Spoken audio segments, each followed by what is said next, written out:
지난 시간에는 복음 사역자의 기쁨이라는 제목으로 말씀을 살펴보았습니다. 이 복음 사역자는 그리스도의 비밀을 깨달았고 복음을 섬기는 일꾼이 되었고 또 영혼을 위한 고난이 있기 때문에 이 기쁨이 있다고 말씀을 드렸습니다. 오늘 본문에서는 사도 바울의 그 두 번째 기도문이 있습니다. 그 1장에서 보면 첫 번째 기도문이 있고 2장에 3장 오늘 본문에서 에베소 성도를 위한 두 번째 기도문이 나옵니다. 첫 번째 기도문에서는 지혜와 계시의 영을 에베소 성도들에게 주시기를 그렇게 기도를 했습니다. 지난번에 잠깐 우리가 말씀드렸던 것처럼 이 첫 번째 기도문과 함께 두 번째 기도문 역시 우리에게는 아주 유익한 기도문이라고 볼 수 있습니다. 이 기도문의 마지막은 19절 하반절 말씀인데 그리하여 하나님의 모든 충만함으로 여러분이 충만해지기를 바랍니다 라고 마무리를 하고 있습니다. 이 말은 에베소서 4장 13절에 온전한 사람이 되어 그리스도의 충만하심의 경지에 일까지 이르게 됩니다 라고 말씀하는 그 말씀과 굉장히 깊이 있는 연결이 됩니다. 이것을 개역개정 성경에서는 이렇게 말하고 있습니다. 그리스도의 장성한 분량이 충만한 데까지 이르기를 바라노라 하고 말씀하고 있습니다. 다시 말하자면 이 기도는 바울이 에베소 성도들의 영적인 성숙을 위한 기도라고 할 수가 있는 겁니다. 예수님처럼 자라간다는 겁니다. 예수님의 거룩하심과 예수님의 그 장성한 분량까지 우리가 성숙해 가야 된다는 말씀입니다. 하나님의 충만하심 같이 우리도 역시 충만하게 되기를 바라는 그런 기도라고 볼 수 있습니다. 우리가 주님을 닮은 사람으로서 온전히 성숙되어지기를 바란다 하는 그런 말씀입니다. 우리 역시 이런 기도를 통하여서 우리 자녀들을 위해서도 기도해야 할 것이고 우리 주사랑교회 성도들 서로를 위해서도 이렇게 기도해야 할 그런 내용이라고 할 수 있습니다. 그래서 오늘은 영적 성숙을 위한 기도라는 제목으로 말씀을 살펴보도록 하겠습니다. 첫째로 영적 성숙을 위해서 속 사람의 강건함을 위해서 기도를 해야 합니다. 16절 말씀입니다. 아버지께서 그분의 영광의 풍성하심을 따라 그분의 성령을 통하여서 여러분의 속 사람을 능력으로 강건하게 하여 주시고. 영적 성숙에 있어서 속 사람의 강건함은 아주 중요한 부분입니다. 속 사람은 우리 사람의 내부의 내적인 그 본질을 말씀하고 있는 겁니다. 그리고 성령님께서 임재하고 있는 것입니다. 제가 늘 말씀을 드렸던 것처럼 속 사람이 변화되어야 된다 하는 그런 말씀을 자주 했습니다. 우리의 인격의 변화가 일어나도록 하는 그 장소가 바로 속 사람입니다. 원동영 박사님의 5차원적 전면 교육학습법이라는 그런 책이 있습니다. 거기에 보면 그분의 주장에 의하면 우리가 공부를 잘하기 위해서는 아이들이 공부를 잘하기 위해서는 심력이 강해야 된다고 말을 합니다. 이것이 바로 우리의 속 사람입니다. 오늘 본문에 말씀하고 있는 그 속사람이라는 말은 또 누가복음 1장 80절에 나와 있는 세례 요한을 가리켜 아이가 자라며 심령이 강하여지며 하는 그 말씀 가운데서 심령이 강하여지다 하는 그 말을 동일하게 강하여진다, 속사람에 강하여진다 하는 그런 의미로 쓰여지고 있습니다. 우리는 참 겉사람을 가꾸는 데에는 참 많은 시간을 투자하고 돈도 많이 투자합니다. 그래서 열심히 피트니스장에 이렇게 회원권을 끊어서 운동도 하고 또 건강식도 많이 챙겨 먹습니다. 심지어는 또 성형수술까지도 합니다. 그러나 우리 속 사람을 강건하게 하는 것은 그렇게 별로 관심을 갖지 못하는 것 같습니다. 우리의 속 사람이 강건하기 위해서는 늘 오늘 본문과 같이 기도를 해야 합니다. 속 사람이 강건할 수 있도록 이렇게 해달라고 기도해야 하는 겁니다. 우리가 신앙생활을 좀 잘 해보려고 하면 시험에 들기도 합니다. 왜냐하면 속 사람이 강건하지 못하기 때문입니다. 그리고 때로는 쉽게 마음이 상하는 일도 있습니다. 이것도 역시 우리의 속 사람이 강하지 못하기 때문입니다. 이렇게 하다가는 우리의 이 성숙한 신앙인이 되기가 참 어렵습니다.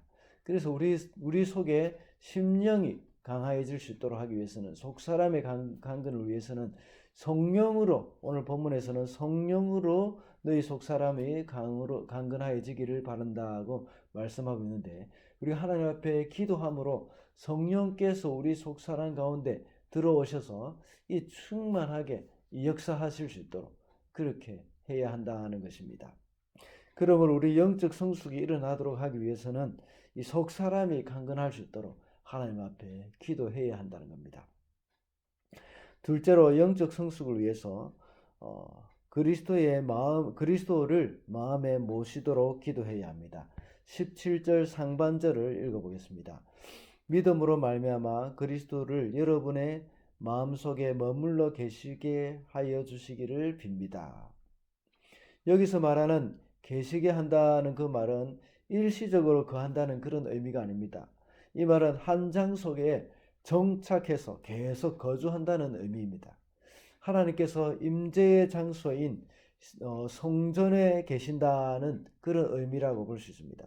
그리고 고린도전서 3장 16절에 보면 너희 몸이 하나님의 성전이요 하나님의 성령이 너희 가운데 계신다는 그런 말을 할 때 이 단어를 사용합니다.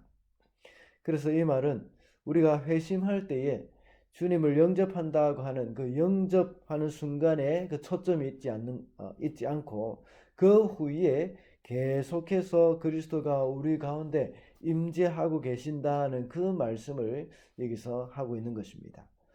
로버트 멍어라는 분이 지은 내 마음 그리스도의 집이라는 책이 있습니다. 그 책에 보면 그리스도께서 우리 마음속에 오셔서 우리의 주인이 되어주시고 또 우리 속에 있는 온갖 더러운 것을 다 정리해 주시는 것을 비유하고 있습니다.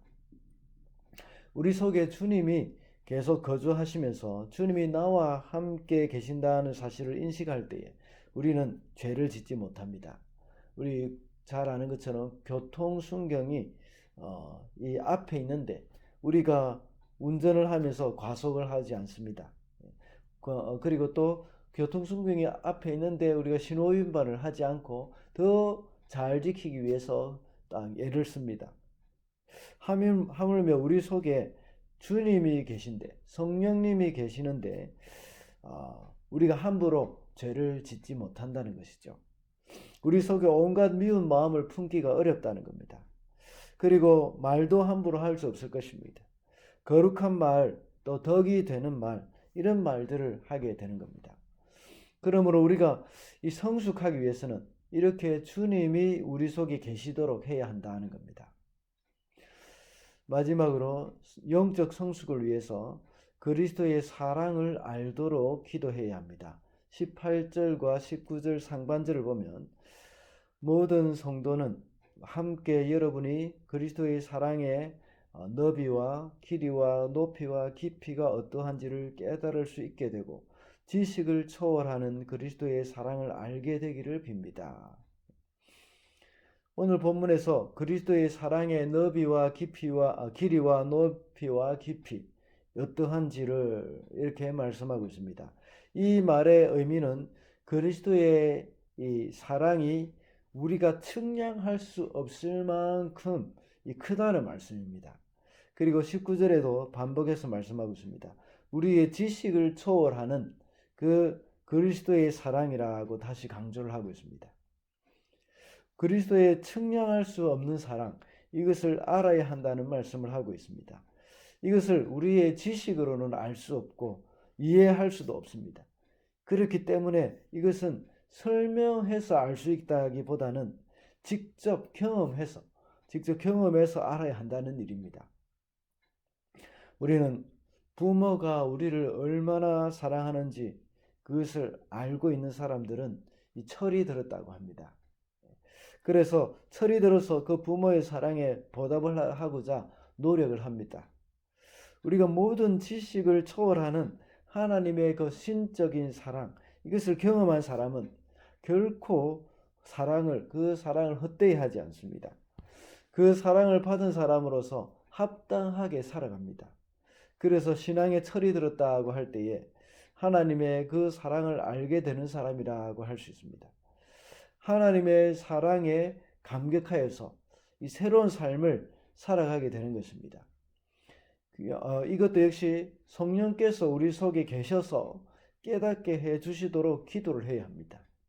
성령께서 깨닫게 해 주시도록 우리로 하여금 그 사랑에 감격하여 살아가게 해 주셔야 합니다. 그래서 사도 바울도 역시 이 사랑을 깨달은 사람으로서 그의 삶이 완전히 달라졌습니다. 그의 모든 삶을 불태우면서 주를 위해서 살다 간 사람이 되었습니다. 예수님의 제자들도 역시 이 사랑을 깨달았기 때문에 그들은 모두 그리스도의 사랑을 전하면서 순교한 그런 삶을 살았습니다. 우리도 역시 주님의 사랑을 깨닫는다면 이런 성숙한 신앙이 될 수 있다는 것입니다. 말씀을 맺겠습니다. 오늘은 영적 성숙을 위해 기도하라는 제목으로 말씀을 살펴봤습니다. 영적 성숙을 위해서는 속 사람이 강건하도록 기도해야 합니다. 그리고 그리스도를 마음에 모시도록 기도해야 하며 그리스도의 사랑을 알아가도록 기도해야 한다는 겁니다. 오늘도 하나님의 온갖 충만하심으로 충만하여서 그리스도의 장성한 분량이 충만한 데까지 이르게 되는 그런 저와 여러분이 되시기를 바랍니다.